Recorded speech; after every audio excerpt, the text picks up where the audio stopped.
좀 드릴 건데 지금 OX 문제만 한번 잘 한번 풀어보셔야 됩니다. 나 먼저 1번. 자, 1번 한번 와보실까요? 1번에서 먼저 공인중개사법 왜 제정했냐고. 자, 우리 시험 문제 정말 나올 가능성이 오래는 있습니다. 자, 먼저 공인중개사법은 앞에도 좀 이상하다는 겁니다. 먼저 누구의 업무를 정하냐고. 아까 그렇게 신경 써봤는데 안 보입니다. 개업 공인중개사 업무를 정하고. 근데 누구의 업무라고요? 개업이 아닙니다. 뭐 공인중개사. 이건 정말 조심하시라는 겁니다. 자, 지금은 막 1번이 맞았다고 할 건데 안 맞아요. 그리고 뒤에 또 이상해요. 자, 거기 맞는 문장이 없습니다. 부동산업을 아니라고 했는데 부동산 뭐라고요? 중개. 또 중개도 빼먹었습니다. 환장하고 어이없겠죠. 정말 뒤통수 치려고 아주 발악을 합니다. 그리고 지도 육성할 목적 지도가 아니라 뭐라고요? 그 정도 한번 해놓으시죠. 그다음 이제 이라고 해서 내용들이 해설 나와 있습니다. 한번 풀어보게 여기 지도 육성이 아니라 그냥 육성이다. 부동산 중개업을 육성. 그랬지 이제 부동산업을 지도 육성한다는 소리는 찾아봐라 있는지입니다. 엉뚱한 소리만 다 써놨구만. 내 눈에는 맞는 것 같아. 기억을 주셔야 됩니다. 그 다음에 2번을 보니까요. 공인중개사학입니다. 어째 문장 길다? 입니다. 먼저 공인중개사란 자격을 취득하여 멈추려니까 안 멈추네. 자격 취득하여 중개사무소의 개설 등록은 그럼 앞에 개업했다는 소리가 왜 안 나오냐? 입니다. 개설 등록을 한 자가 공인중개사인가요? 아니라는 겁니다. 자격 뭐 한다고요? 자격 취득한 자. 거기서 멈춰야 된다는 겁니다. 그리고 개설 등록하면 개업 공인중개사죠. 그리고 그렇다고 해도 자격 취득하여 또 그것도 안 맞습니다. 그러니까 공인중개사는 자격을 취득한 자라고 하고 더 이상 얘기하지 말라는 겁니다. 길어지면 안 돼. 기억을 하셔야 됩니다. 그 다음 이제 세 번째 아까 포함한다, 제외한다. 지금 그렇게 안 물어본다는 겁니다. 우리 3번은 정말 조심하셔야 됩니다. 그러니까 딱 이 문장 하나로 시험 문제 가보시면 거의 뭐 똑같이 나올 거라는 겁니다. 먼저 법인의 임원 또는 사원은 소속 공인중개사가 아니다. 아니다가 아니라 이다. 거기 다 포함이 돼 있잖아요. 포함이 돼 있으면 뭐 하다고요? 이다 그래야 됩니다. 아니다가 아니라 이다. 그래야 맞다는 겁니다. 이 문장 많이 어려워. 정말 잠이 안 오시면 이런 문장은 꼭 생각하면서 그다음에 주무셔야 됩니다. 막 동영상도 이제 잠이 안 오시면 불면증 있으면은 틀어놓으면 잠만 잘 옵니다. 그래서 이제 꼭 들어보셔야 됩니다. 귀가 뚫려야 되니까 막 들어야 됩니다. 처음에는 교재 먼저 보지 마시고요. 어려워요. 집어 던지고 그러니까 이런 것들은 동영상을 먼저 보시라는 겁니다. 귀가 열려야 책도 편하게 보여. 그입니다. 4번 보실까요? 중개보조는 앞에 뭘 빼버렸죠. 뭐가 아닌 자. 아까 박스 쳤는데도 안 보여요. 갑자기 수행은 왜 나오냐? 계약서 쓰다가 수갑 채워놨는데 나중에 교도소 가려고 저러나? 그입니다. 소속이 뭐 몰라도. 근데 중개보조는 개업 공인중개사의 중개업을 수행하거나 보조하는 자이다. 맞았다, 틀렸다? 틀렸다. 그러니까 수행만 틀린 게 아니라 뭐가 아닌 자도 틀렸다는 겁니다. 공인중개사가 아닌 자로서. 이 문장도 반드시 나와야 된다는 겁니다. 그래서 여기도 틀렸고, 게임입니다. 그다음 5번은 지금은 조금 어려울 수 있는데요. 이제 오늘은 자세히 안 했지만 권리금. 먼저 영업시설. 영업시설은 여기는 아예 동산이나 다름없고 저기 밥상, 책상 이런 거니까 중개 대상이 아니라는 겁니다. 걔가 부동산이니 걔입니다. 그리고 영업상 노하우. 그 다음에 신용. 그 다음에 장소적인 이익에 대가 이 문장은 막 2개씩 떼가지고 시험 문제가 여러 번도 나왔었다는 겁니다. 얘가 권리금입니다. 권리금은 중개대상에 들어갈까요? 안 들어갈까요?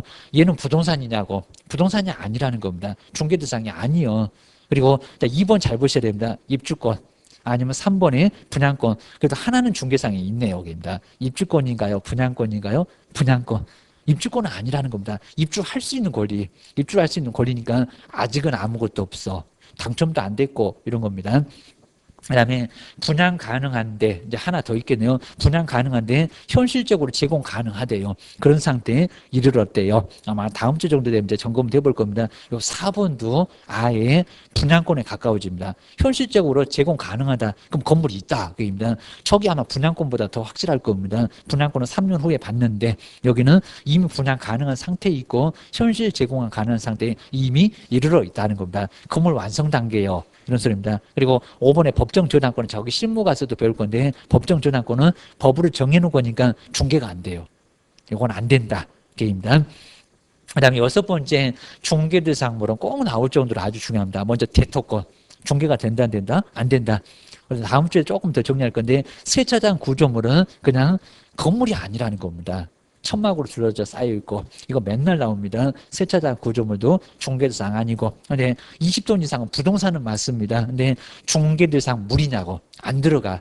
없습니다. 3번도 아니고요. 그다음에 광업권 국가 거, 광물도 국가 거, 농작물도 중개상은 아니고 입니다. 명인방법 갖춘 농작물 이런 거 다 소용없습니다. 그냥 부동산까지만 인정해. 경작자한테 소유권 인정된다는 것까지만 인정해. 그리고 명인방법은 수목은 된다는 겁니다. 근데 갖춘 미분의 과실, 따지 않는 열매 된다 안 된다? 안 된다. 그리고 작년도 시험 문제입니다. 무주의 토지. 중개상이다 아니다? 아니다 게임이다. 그리고 포락지도 중개상이다 아니다? 아니다 게임이다.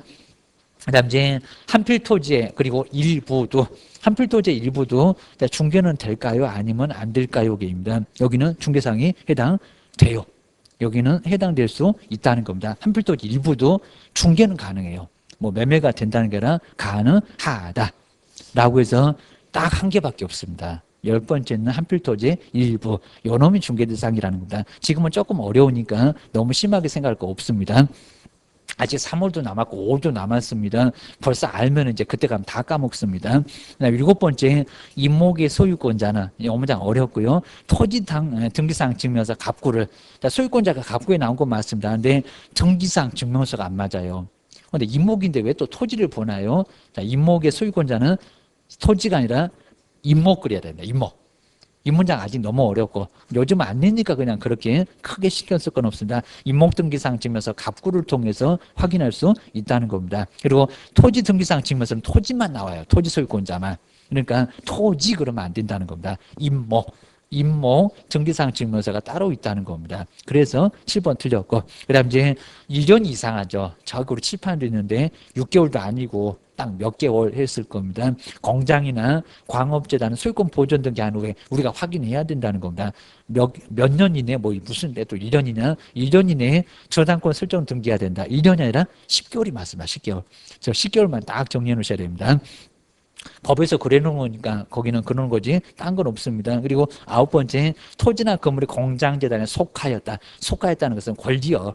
그 취지는 표제부를 권리가 표제부에 가니 그입니다. 표제부는 표시요 그입니다.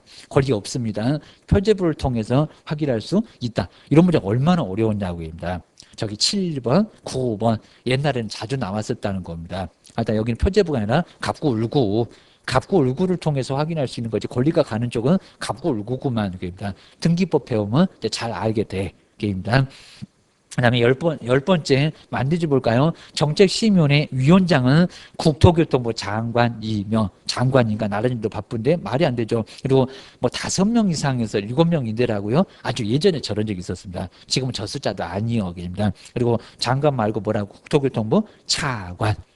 정말 나와볼 만합니다. 그리고 5명이 아니라 처음에 출발할 때 7명 이상에서 11명 이내 위원이라고 해야 됩니다.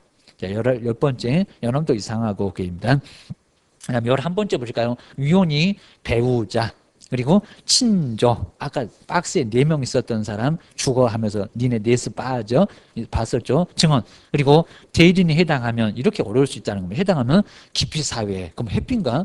기피사회에 해당한대요. 기피 아닐 건데 첫 번째 제척입니다. 제척 너 없어져 이런 소리니까 제척사유에 해당된다는 겁니다. 기피는 당사자가 신청해서 자 빼달라고 이런 게 바로 거기는 기피라는 겁니다. 나 피하고 싶어 제 머리끄댕이 잡을 거요 그 얘기입니다. 여기는 제척이다. 저 이제 배우자 등은 하다 제척이지 여기는 기피가 아니다. 요 소리였습니다. 자, 그 정도만 정리를 좀 잘 해놓으시고요. 그 다음 이제 다음 주부터는 이제 많이는 어렵진 않을 거고요. 요 앞에가 좀 까탈스럽고 그리고 복잡해요. 그 다음 이제 시험하고 이제 다음 주는 등록, 그 다음에 결격사유까지 쭉 가긴 할 건데, 자, 처음에는 이제 많이 모르고 그러니까요. 나 먼저 뭐 예스 봤어요 이런 거 아예 안 할 거니까 일단은 진도만 처음에는 좀 따라가시면 될 것 같습니다. 어제 배운 공법이라든지 이런 걸 좀 꼼꼼하게 보면서, 그러니까 민교공이 안 되면은 나중에 막 2차는 다 포기하고 막 이러니까요. 그 민계공을 초장에 다 때려 잡아 놔야 됩니다. 민법 개론, 그다음 공법 그 세 개가 아주 끝까지 발목 잡습니다. 그리고 법령제 숫자 이런 게 수업을 좀 잘 들으시면은 괜찮고요. 그리고 뭐 집에 가서 해야지 그러면 아예 안 되고요. 그냥 여기 와갖고 아예 집중해서 알고 가야지. 나중에 상당히 또 집에 가서 하려고 하면은 잘 안 됩니다. 그리고 동영상 끊어서 보게 되면 절대 집중도 안 되고 나중에 뭔지 도대체 이해가 안 돼요. 막 공부하면서 막 짜증나니까. 외부 시간에 이제 한 2개 정도 나오니까 한번 정신에 한번 고생 많으셨고요. 이제 다음 주에 다시 뵙겠습니다. 고맙습니다. 다음 주에 뵙겠습니다. 고맙습니다.